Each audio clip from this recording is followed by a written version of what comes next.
Good morning, Joseph. How are you? Hey, not too bad, Jason. How are you doing? I'm doing great. It's so good to have you on today. And today is, what is today actually? Today is February 8th, 2021. It's the day after the Super Bowl here in the United States. And as we'll come to know, Joseph is not from the United States, so you may or may not care about the Super Bowl.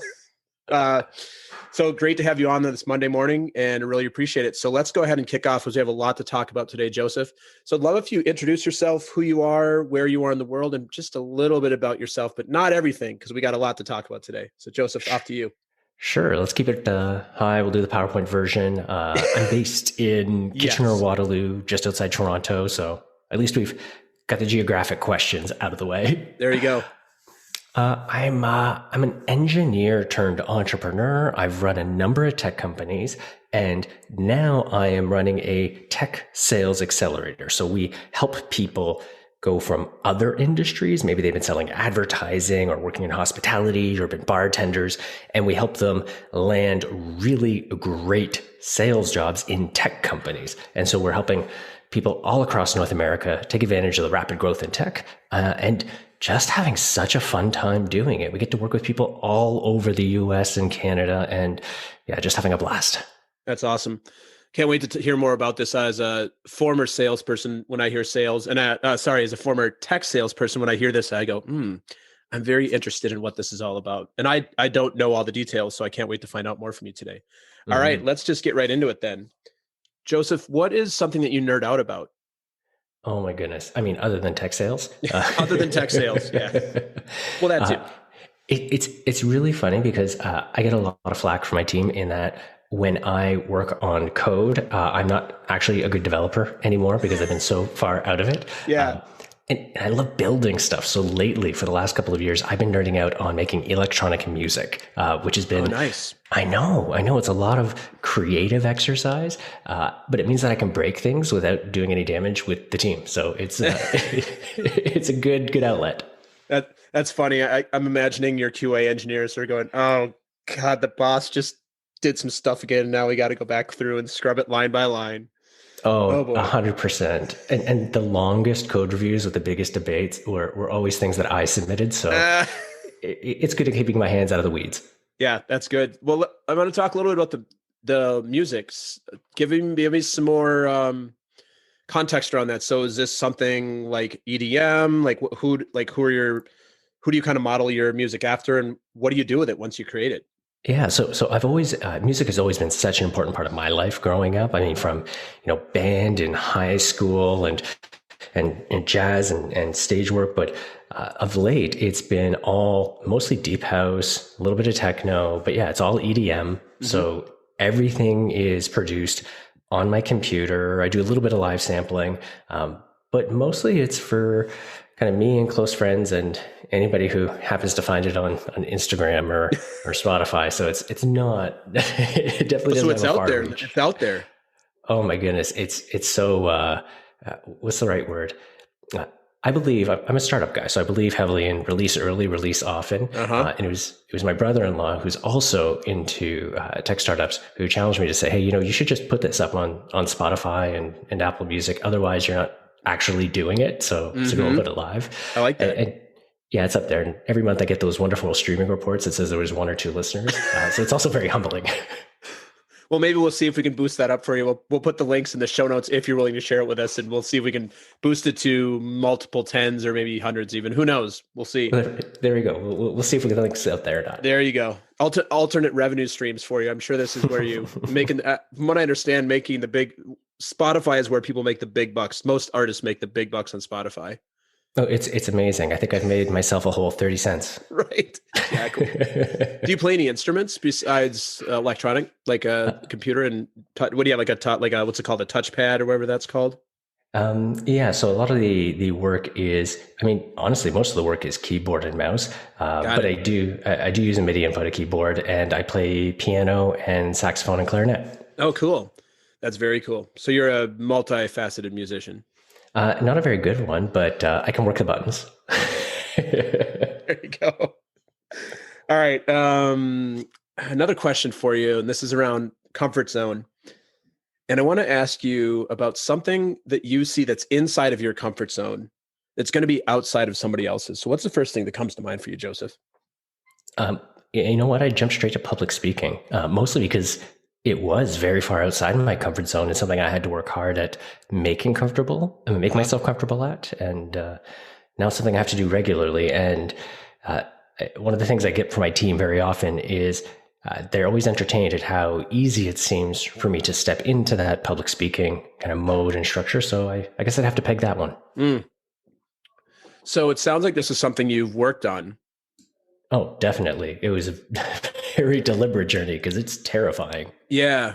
I'm curious. I have a lot of speakers on this show, and a lot of people, and myself included, I do some speaking as well. And a lot of people will say, oh my God, you're such a natural. I don't know that there's I think there's people that are naturally more suited to public speaking, but every speaker that I know, they practice their ass off. And then you see them and you're like, wow, that's such a natural. So curious, this is more advice for the audience. If you've got other people listening today that want to do more public speaking, maybe they're not quite comfortable with it, that maybe they're growing a team or they lead a team like you. What kind of things did you do to actually get better? Did you just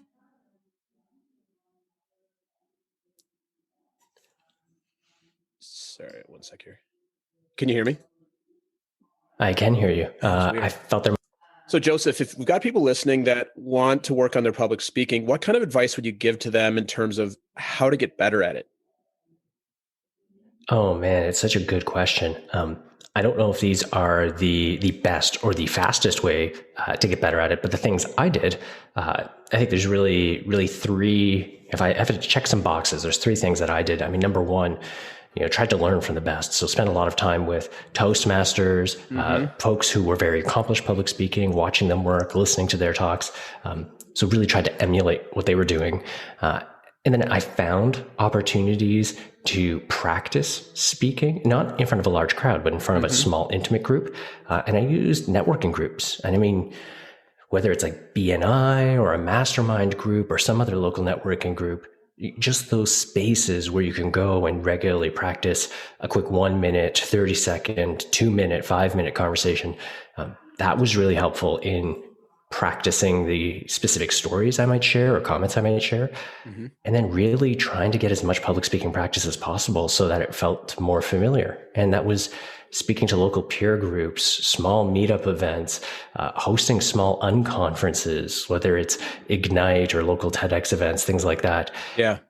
And getting that practiced under the belt was really what was most helpful. And I mean, at the end of the day, yeah, that resulted in a few paid gigs, but most importantly, with my own business, opportunities to speak in front of massive audiences. And I can think about with my last company, we did a huge product launch and I delivered a 40-minute presentation on stage in Las Vegas. There were 7,000 people. There was pyrotechnics. It was the most over-the-top software launch I've ever participated in. But sounds cool.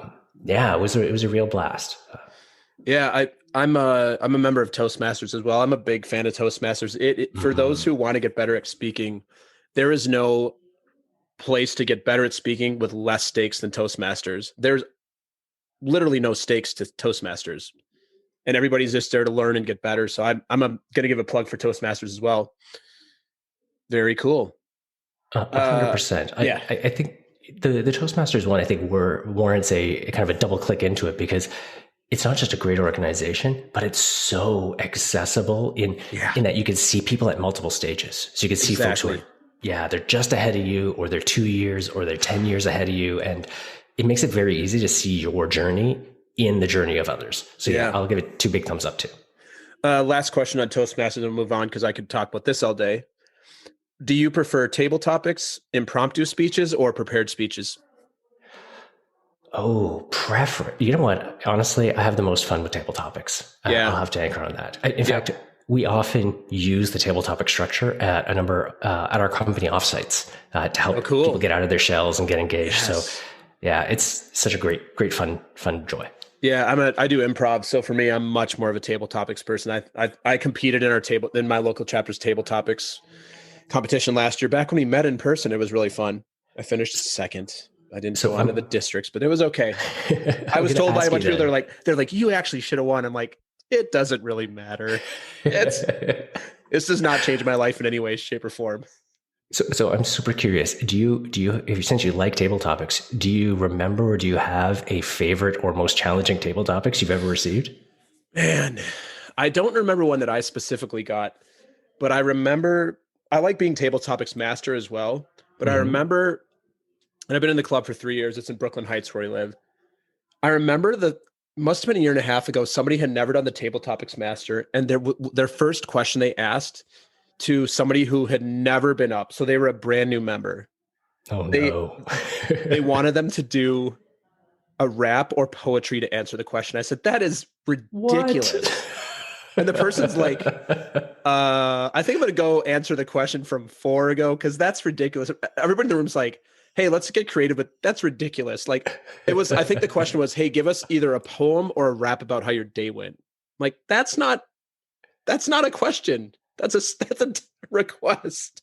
Well, there you go. That's a challenging one. If you want to, Oh separate out the new from experienced speakers, yeah. maybe that's going to help. Yeah, I can't remember the hardest one. I always tend to make it up and it never feels too hard to me. I'm sure I sound like a fool, but it never feels too hard to me. Nice. All right, so let's flip this around and what's something that is outside of your comfort zone that's going to be inside of somebody else's? Oh my goodness, it's always such a fun one.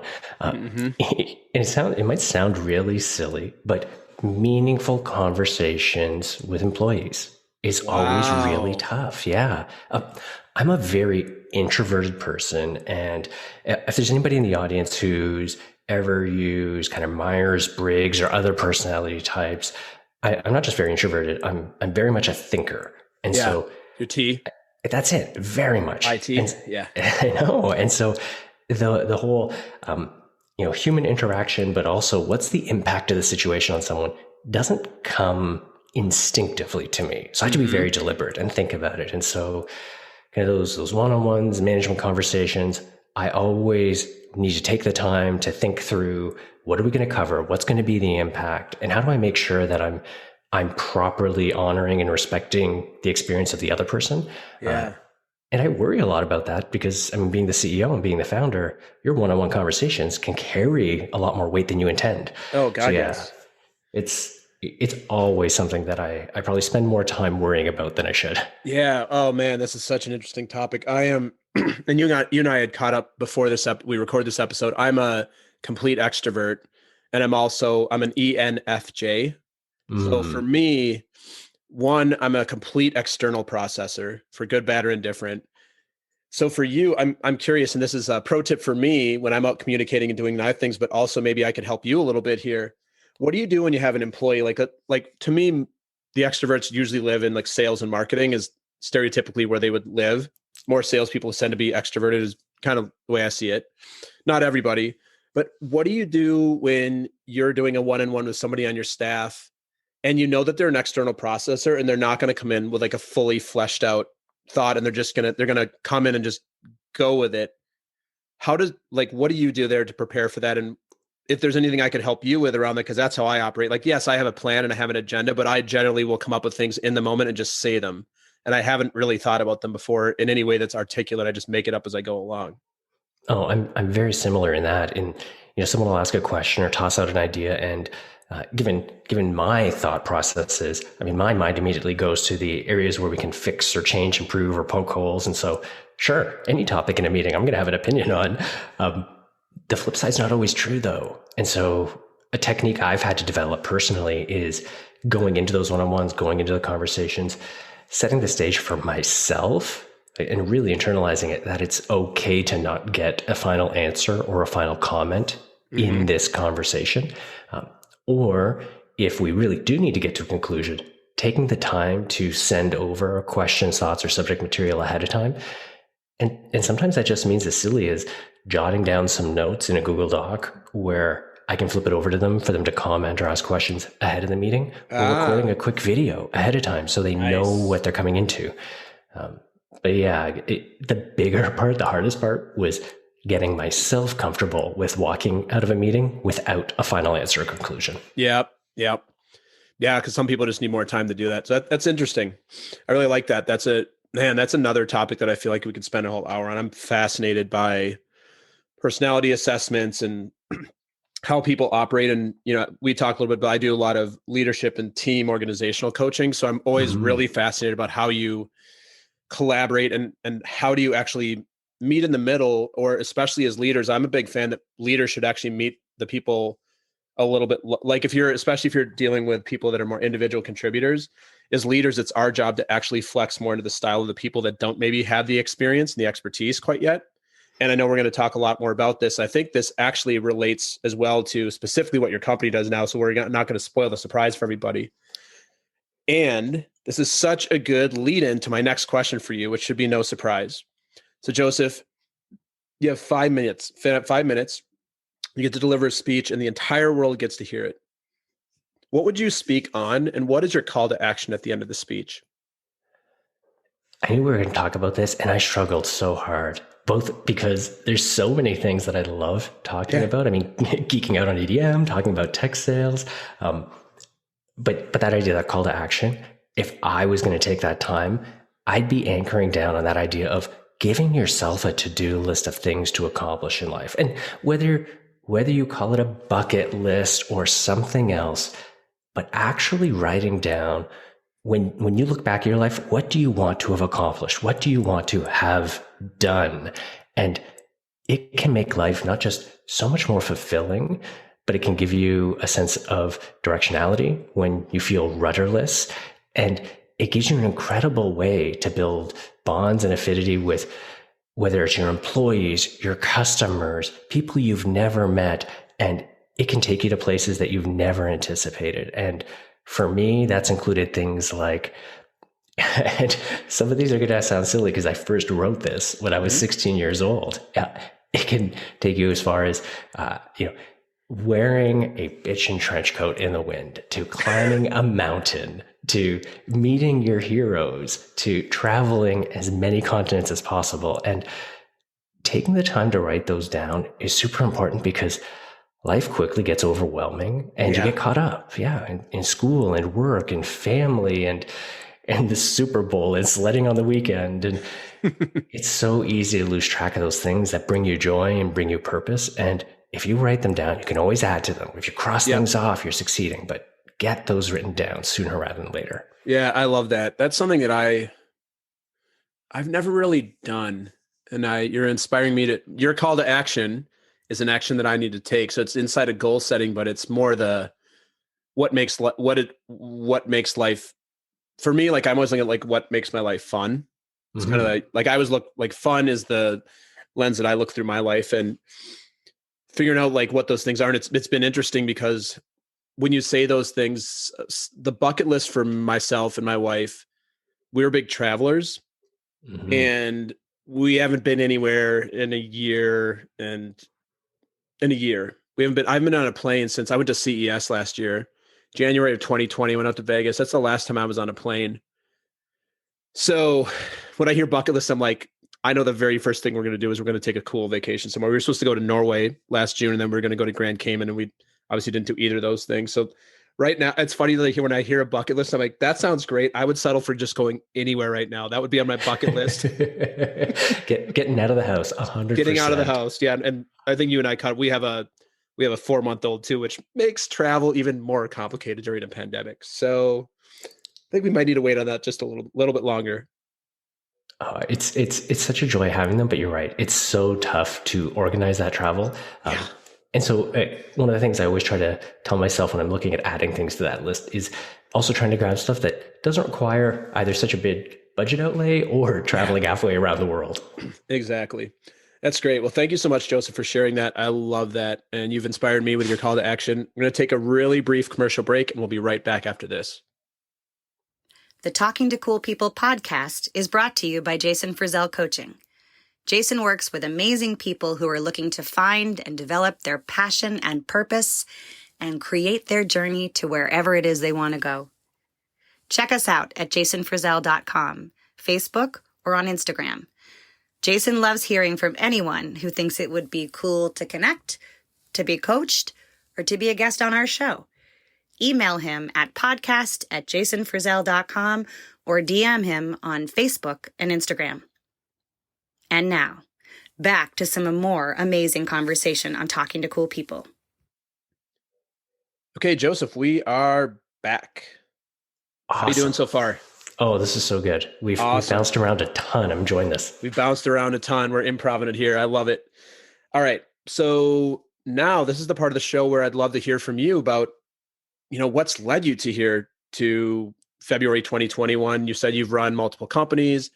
You've talked a little bit about the company you've done now. You talked about how you were in band in high school and you do EDM, and there's all sorts of great stuff in between. So this is where your opportunity is just to share what you'd like to share with me and the audience. And I am definitely going to ask you some questions as we go along. So the floor is yours, my friend. Oh man, let's tee up some things that have some good questions. Yeah. So high school, heavy into the arts, ended up by complete accident, ended up in a computing class, which set me on the trajectory of computer engineering. So I did computer engineering in university.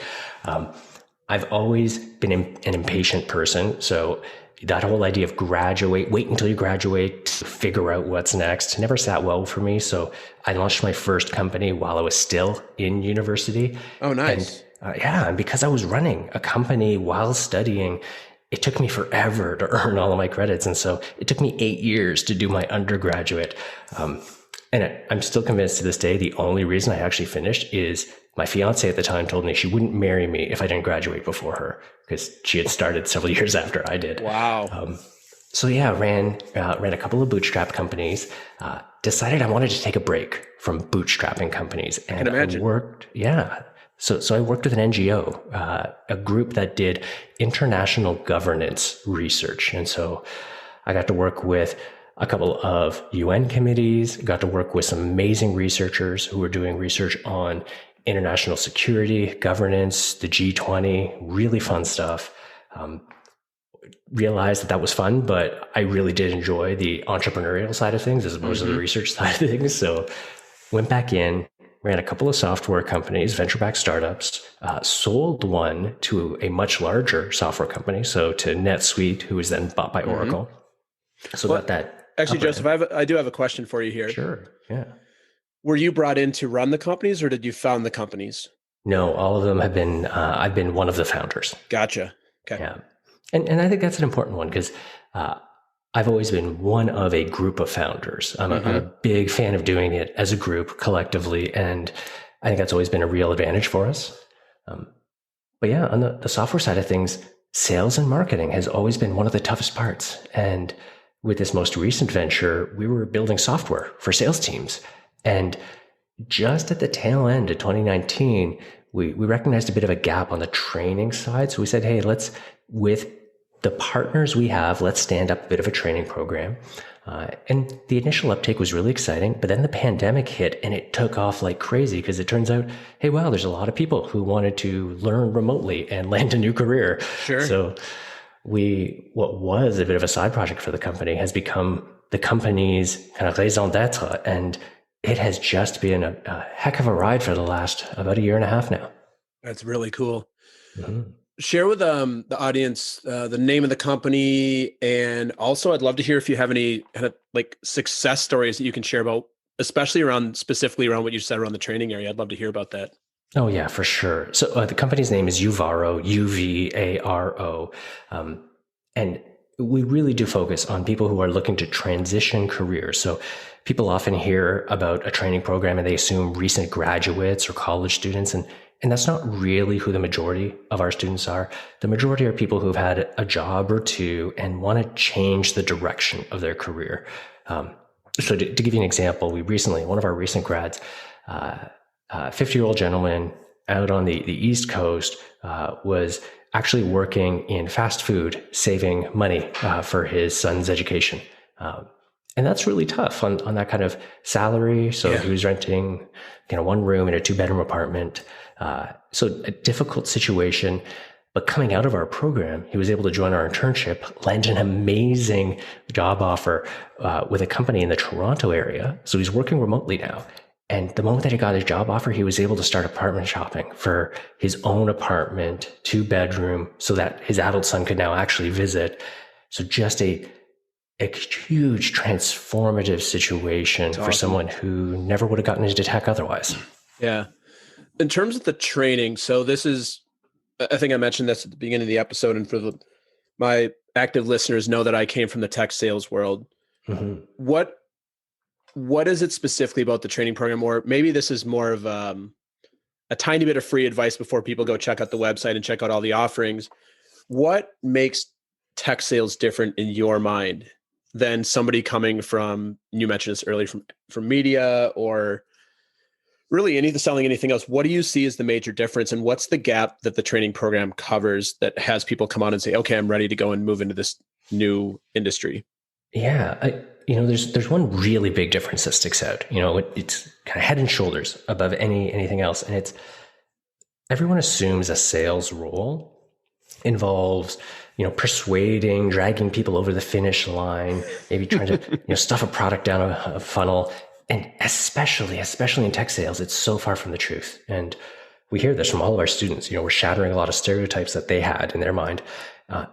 Because so much technology is sold as a subscription, companies don't actually care as much about the initial deal that's signed. What they really care about is the long-term value, the long-term relationship. So yeah, and I'm sure you know this from your experience. The sale is much, much less about persuading every opportunity and more about uncovering a real problem that you actually solve. Because if you solve it, they're not going to leave, and the company makes more money, and as a sales rep, you make more money. And that's right. It's such a liberating thing to realize, because then you're not trying to convince everybody you chat with. You're just trying to find real problems. And if you solve them, that's great. If not, stop spending time on a bad deal. And it's so good. Yeah, I love that. One of the chief revenue officers I worked for, 10 years ago now, I'm feeling old when I think about how long ago that was. He, in the initial training when we onboard, he's like, what's the most important part of the sales cycle? People are like, the close. Like, no. The qualifying. Because if you don't qualify up front, you waste a lot of time and energy on deals that are bad deals. And even if they say yes, they're going to churn anyway, which actually, if you know anything about, like, you obviously know about SaaS business models, I do too. You don't generally make a ton of money the first year. If anything, it's the year 2, 3, 4, 5, when, that's where you generate your profits on that customer. And, I do a lot of coaching for salespeople as well. And you see this where people just spend so much time on bad deals. Like, these are not qualified prospects. It is so bad. And it's really exciting to watch people come into our program, spend a lot of time thinking about commission and targets. And when I come into the class and I talk about how, as a CEO, I would much, much, much rather have a sales rep who only hits 60, 70% of their target, but every customer sticks around, than a sales rep who always hits their target, but only 60 or 70% stay around. Yeah. It's funny because the math in theory works out the same, but when you're running a company, that predictability is so critical. And that's always a real delight to be able to share, because then people realize, hey, I can be authentic. I can be honest. I don't need to be a shill for something I don't believe in. I can just work on solving problems. And it's great. It's so great. Yeah. The other thing that I ran into in my career a number of times is product creep, scope creep. I'm sure you've dealt with this many times, where there's some elephant deal that isn't all that well qualified, and you need to have like 3 things that the product doesn't do in order to close this deal. And you have this promise that they close the deal. And then what's in my experience, what's pretty reliable to happen is there's more feature requests that come up and it never ends. And so then your product team and engineering team are stuck in with one customer, and maybe they're paying you a bunch of money the first year, but then I actually saw this where a company paid a lot of money up front for the first year. They churned after the first year because they were big. And the company I was at the time was, we were a Series A at the time. We raised a Series B. So we're decent size, but we didn't really have the engineering capacity to build out the stuff that they wanted. It's like what do they say in boxing? It's like punching above your weight. You're trying to be an enterprise company when you really should be serving SMB or mid-market. That's the thing. And what I see a lot of entrepreneurs and founders miss is that you're not just giving up the revenue when you discard a deal like that, when you disqualify a deal like that. What you're also gaining is flexibility. So that's right. When you bring on a client, you bring on a customer where it's not a perfect fit, they've got that mental checklist of here's the deficiencies you're going to fix. They've just trained themselves to think about your product or your service as full of deficiencies. that's a tough customer to keep happy. But if you bring on a customer who has a problem that you solve well, you're delivering on your brand commitment and you get permission to fail. So if you make a mistake, you can recover, but you also get permission to succeed. So when you want to try something new, you want to try a new product, a new offering, you can come to them and they're predisposed to give it a shot. Yeah. And when you're running a company, a startup, having that agility, that flexibility in your client base is worth more than gold. Yeah. So it's also about preserving your options for the future. So that That's qualification is so critical.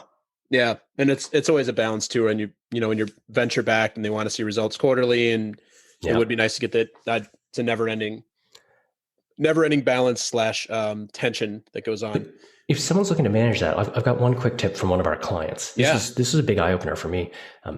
When you're running a sales team, you always talk about what's your deal cycle? What's your time to close? Hey, we close deals in 30 days, in 3 months, in 6 months.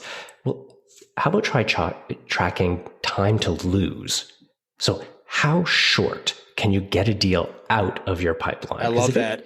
I know. You see sales reps, they're like, oh, hey, my pipeline's full, but you've got these crappy deals that aren't a good fit and they linger for months and months and months. Yeah. Well, get them out of the pipeline. How quickly can you disqualify them? Spend your time on the right ones. Yeah, that's great advice, Joseph. Thank you.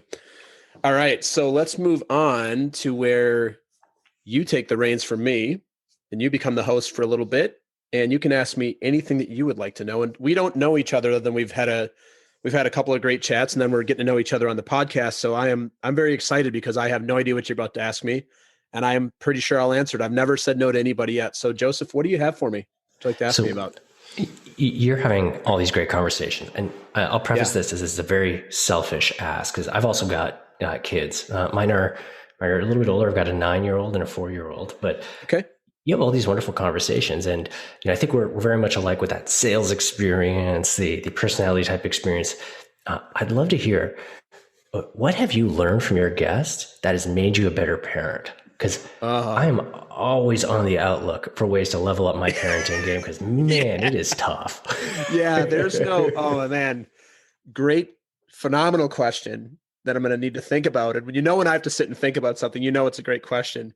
And if somebody could invent a company that trains parents, that'd be $1 billion company, because there's no way you can train parents. There's no matter how many books there are, no matter how many classes you could take, it's one of the great mysteries of life I had this conversation with another one of my guests a few weeks ago. I don't know the exact math, but I think there's about 7 billion people on the planet right now, something like that. Mm-hmm. So I don't know in the history of the world, I don't know how many billions and billions of people there have been. But when you have children, nobody can be like, here's how you do it. You still have to figure it out for your own and make all sorts of mistakes. So let me think. I think the most important thing that I have learned, and it's a great question. I'm very fortunate. The kind of guests I have come on here are usually they're entrepreneurs, speakers, creative coaches, leaders of some type, people that have gone out and done great stuff like yourself. So I think the number one thing that I've learned is it's okay to fail, even as a parent. And when I say fail, I mean, obviously you don't want to fail your children, but knowing that it's never going to be perfect and that if you can learn something, then maybe that's good enough. And, you said you've got a 9-year-old and a 4-year-old. I have a 5-year-old and a 0-year-old. We have a 5-year-old who just turned 5 and a 4-month-old. So we have the same age gap as you, just 5 years behind, or 4 years behind, I should say. So I think, but for the 5-year-old now, I feel like you make mistakes with her all the time, but not like being too hard on yourself, and instead just communicating and like being in partnership with your partner, with your spouse, or whoever you're raising your children with, and just being in communication about what's working and what's not. That is the thing I think I've learned. And as you're asking me this, I haven't really ever had a parenting specific conversation, which is so interesting because I interview a lot of people come on, are parents. So it's so interesting that you asked that question. Yeah, that's why I wanted to ask, because we anchor on our jobs all the time. Totally. Yeah. Well, also, let me go on a podcast and talk about what I do. That's cool. But most people that I know, especially if they're married or have children, that's really the thing they care more about than anything else. It is for me. And everything I do is in service of that. So Yeah, it's a great question. Yeah, I think it's just like, don't be afraid to try new things and figure out what works. I love that example, and I feel like I don't know if that was some mental jujitsu on your part. Not if so, what, well done. That idea of giving yourself that opportunity to succeed with them, but also the permission to fail, and applying that to ourselves as well. That's a really sound point. Thank you for Yeah. that. Thank you for sharing, Jason. Yeah. Thank you, Joseph. I love that question. I'd love another question from you if you've got time, because I would love something else from you. That was a great question. Let's see. Do you have anything else for me? Oh yeah, absolutely. Well, and again, in that whole idea of being kind of selfish and seeing what I can learn out of this conversation. Perfect. Um, you know, this idea like you running a podcast, running a show, all of that, and I mean, my mind's awash with questions on we were talking earlier, mobile sound studio systems, equipment, all of that. Yeah. I'd love to learn, what do you get most? What do you find most rewarding about hosting your show? Yeah, great question. It's a good question. I've never gotten this question. What I've gotten a few times is why do you do this? But nobody's ever, and it's kind of the same question, but I like the way you phrased it, is like, what do I actually get from this? Or what do I find most rewarding? So I'm shared before, I'm a total extrovert. So meeting interesting and quote unquote cool people is kind of what I'm all about anyway in life. Like I really am I'm really somebody who I love humanity. Not don't love every single human, but I'm definitely somebody who errs more on the side of, I think most people are good. I'm really genuinely curious and interested in people's lives and what they can bring to the world and bring to me. So what I love about the show, and it's so rewarding, is hearing, I've done, I think you'll be my 68th or 69th episode recorded, not released, but recorded. And there's nobody that I've had that I wouldn't say has had quite a bit of success. And that I would probably say there's 68 or 69 different paths that my guests have taken to get there. So I'm always learning from my guests, no matter what kind of industry they're in, what they do and how again, it's kind of like the parenting question. Like there's no right way to do this. And the thing that's really struck me is that the lesson that I've learned most, and the thing that's been most rewarding, that's really helped me with my business, is that all the people that I know that do it best, they do it authentically. They do it for their inside of their values and their integrity and what they want to show up in the world with. And that's where they see the success. And if they try to be somebody else and try to do it somebody else's way or be somebody else, it doesn't generally work.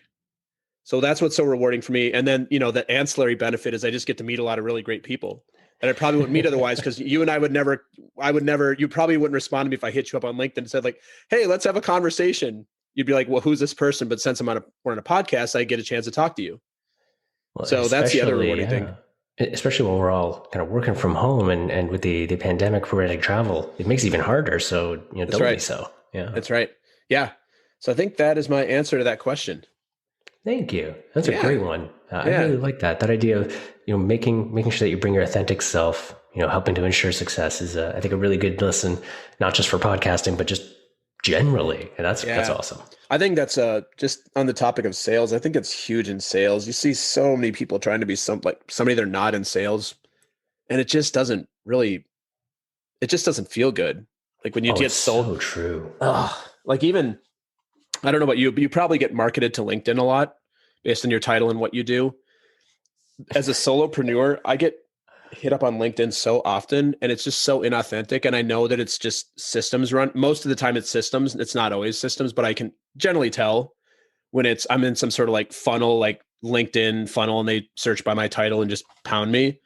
I'm just like, dude, this is like, who buys from these people?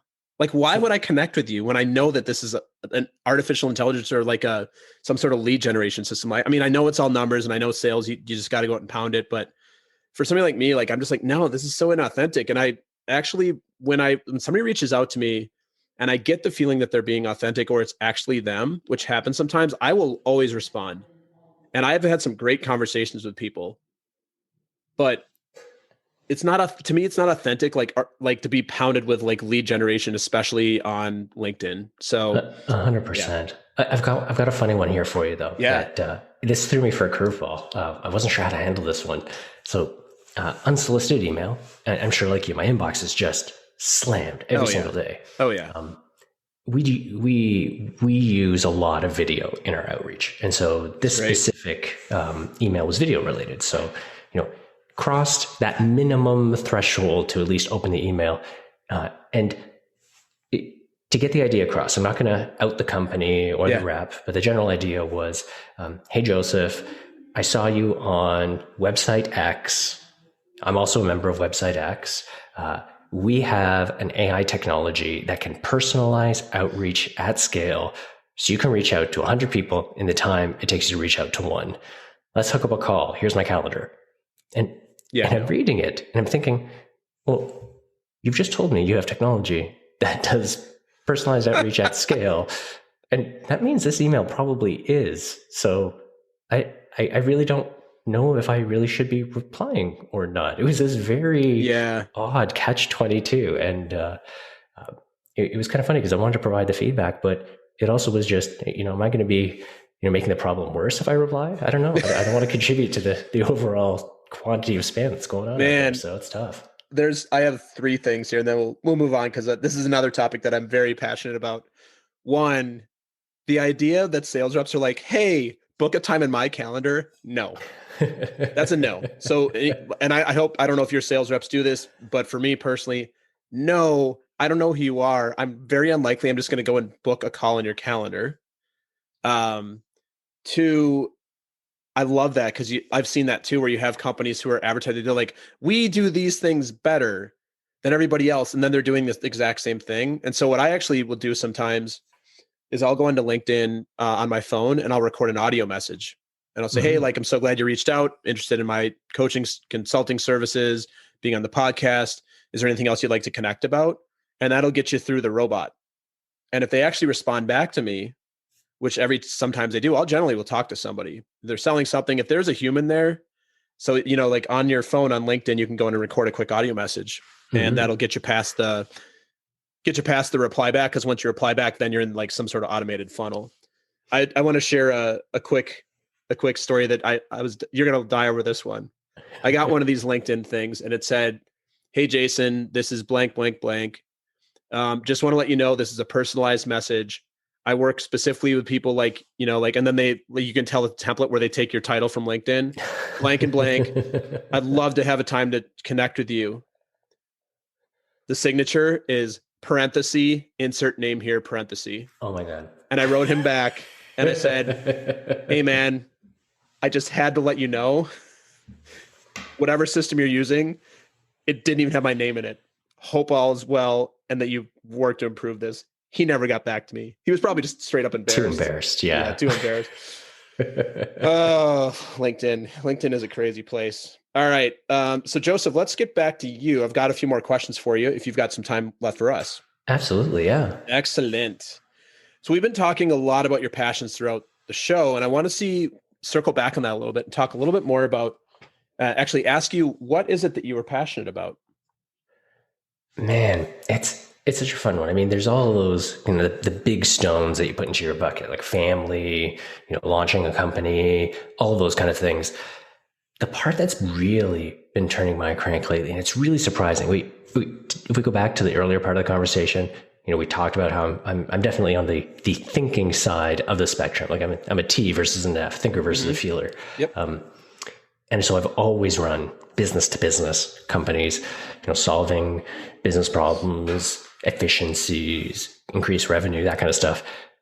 With this company, I hear these incredibly personal and emotional stories every day. And it has been, honestly, a very big surprise to myself at how inspiring and motivating it's been. Another example that comes to mind, we had another grad who worked in oil and gas, who worked out in the fields in oil and gas. And he, on 3 separate occasions, had been in a workplace accident where someone else didn't follow procedure properly, and it almost cost him his life. How bad? And I know. And he's thinking, I need a safer job. I need a job where I'm not going to die. And he goes to our program. He doesn't even graduate yet before he lands his job and starts selling HR software from the safety of his living room. And he comes to us in a conversation. He's like, Joseph, Don, he's talking to the founders here. He's like, you saved my life, because I could have been working in the oil fields. Now I'm working from the comfort of my home and I get to see my family all the time. Yeah, that's awesome. These are such incredible personal individual stories, much better than just, hey, let's increase your conversion rates from X to Y. And genuinely, I really surprised myself at how inspiring it's been. And it definitely makes it a heck of a lot easier to get up in the morning, run a long day, crank through a ton of work, because you're actually making a difference. Tech entrepreneurs, we're very delusional. We say, hey, we want to change the world. We want to make life better. And then we make a social widget that presses a button and sends automated emails with, parentheses, insert name. Just for example. I know, because, we need to come up with a hypothetical. Yeah. But seeing and running a company that actually does change people's lives. And we've had people escaping abuse, escaping police violence, people changing their life because they need to be able to take care of loved ones, people getting out of sex work, people like all sorts of situations. And like, wow, making a difference every single day. Yeah. It feels surprisingly good. Surprisingly. As an F, I'm like, yeah, that makes sense. I'm like, yeah, I can see where that'd be. I actually wanted to ask you something that I forgot to ask you earlier about the company. Mm-hmm.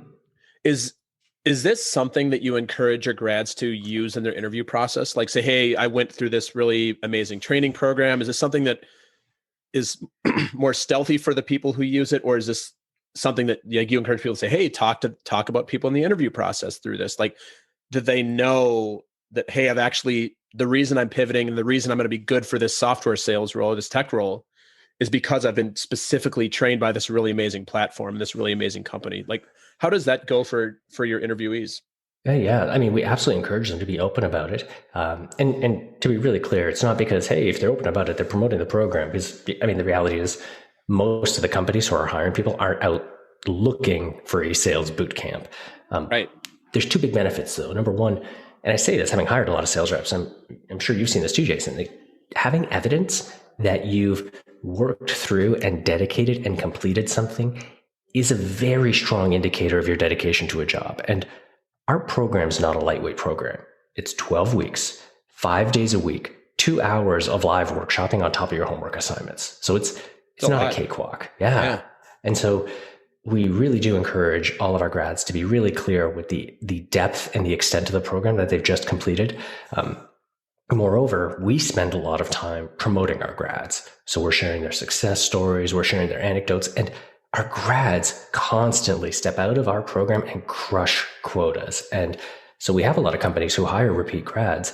We have a couple of good examples. One graduate, he was from India, he's in San Diego, because of political changes and visa requirements, had to leave the country. So he's in the middle of moving countries. He moves to Canada while he's going through the program, lands a job, hits almost 400% of quota in his first month. So they increase his quota, hits 300% of quota in his second month. And these success stories of just overachievement come again and again. And so we see so many employers recognizing it as a badge of accomplishment and accreditation. We're still early. So, I mean, we're nowhere near as well known as like a Harvard or something like that. But we already see that repeat hiring. And so we definitely encourage it because it streamlines that interview and that filtering process. I love that. Thanks for sharing that. That's awesome. So what's the thing you're most proud of? Wow. I've said this a couple of times. I knew some of these questions are coming in, and I thought I had the answer all teed up.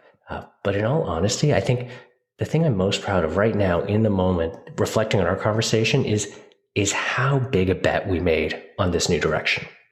Because it was a big, scary thing. We were a pure B2B, and that was comfort zone. I've done this a few times. We know how to build this, scale this, sell it. Launching a training program where our customers are individuals who are in vulnerable points in their life. They're saying, I want to change the direction of my life, is a very different customer base, a very different offering. And candidly, we probably could have half-assed it and still had a decent program, but getting the whole company, getting our customer base on board with jumping in with both feet was scary. It was daunting. Our investors had questions. Our employees had questions. And the fact that everybody jumped in with both feet and we've seen such great results, I'm proud of it personally.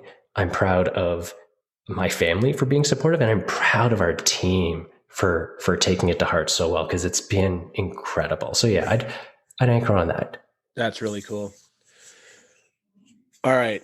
I call this the vulnerability question. I think we've gotten to know each other, and I have no doubt you'll have something here. Or if you don't, and before I even say this, I'm laughing because the secret to the podcast, and I've talked about this before, is when you book on my podcast, you get put into an automated group of emails. But I caveat that with, you're already somebody that I know and I've talked to generally, or I'm like, yeah, that'd be a great person. So you're like a hot lead for my podcast. So it's like, we've probably already spoken or emailed directly, or you've been referred to me, and then you get into those automated emails.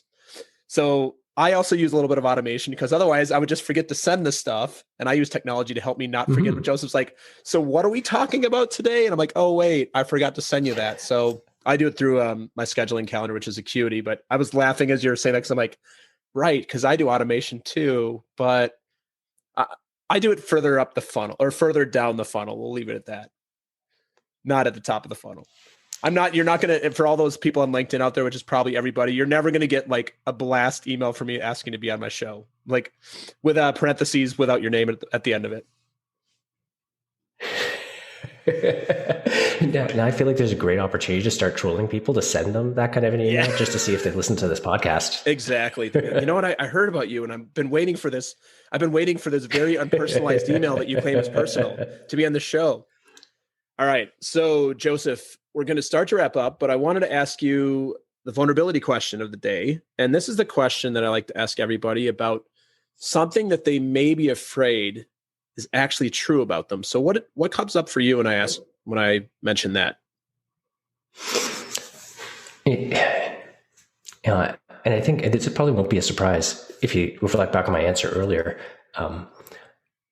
I first got this, and this first hit me was actually with my sister-in-law. So my wife at the time had made a comment that my sister-in-law found me intimidating.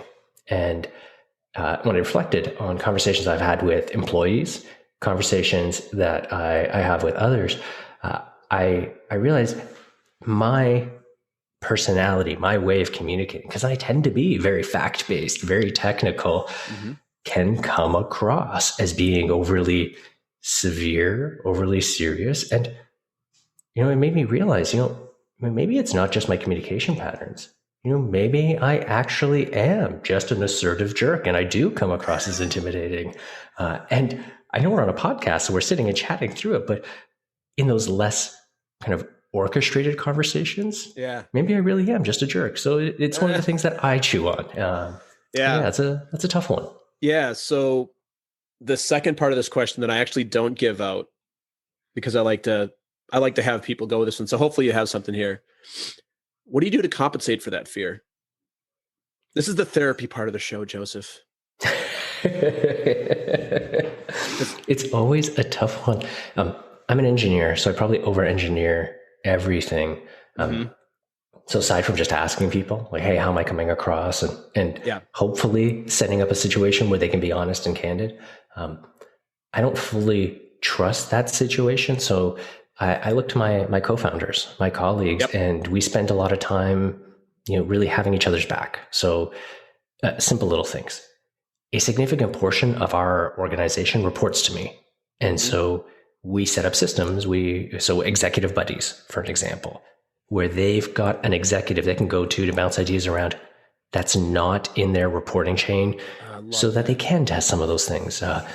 We have a talent lead. Her name's Hannah. She's such a remarkable individual, and she runs these things called Hi Friends, and they're just informal, grab a coffee, see how you're doing.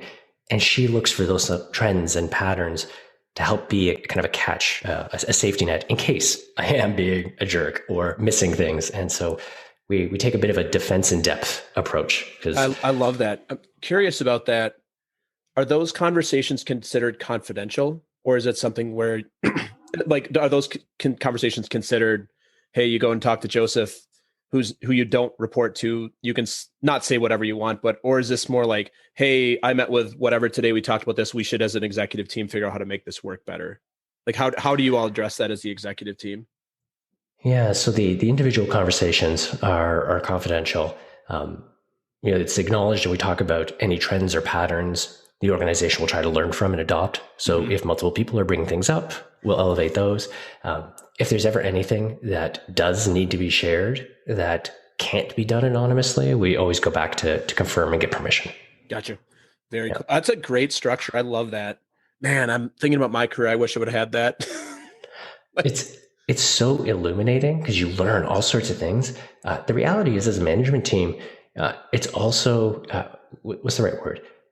You have to be careful because it also sets you up to potentially overcorrect, because people are sharing thoughts before they're fully crystallized. And if you react and change too early, you can get a bit of management whiplash. And so it takes a lot of self-control. And I'm really glad we've got a team that has helped me be careful and slow to make change based on those inputs, because you always want to make things better. If you change too quickly, it can make things worse. That's right. Especially at the whim of one person. The people pleasing. Yeah. So Joseph, we're going to start to wrap up here. So I wanted to ask you a couple more questions. The first question I want to ask you about is what would you say is your general philosophy on life? And what I mean by this is, another way to ask this question is, how do you see the world? You wake up and you got the day in front of you. What is your philosophy and how do you see the world? Yeah, that's an interesting one, especially because one of the first things I wrote on my bucket list back when I was 16 was to properly develop my personal philosophies, and I still haven't finished that. So I don't think I'm going to have a wealth of wisdom to share. But I can't believe that. Yeah. When I wake up in the morning and when I'm going to bed, one of the things that I always like feeling is that I had a full day. And I don't mean that in the sense of busy, although I guess they are often busy, but rather from the sense that I feel like I got value personally and accomplished more that I wanted to do with every minute of the day. And so maybe that's time deliberately spent with family and with the kids. Maybe that's time spent with an employee, or time spent on a podcast or working on my music.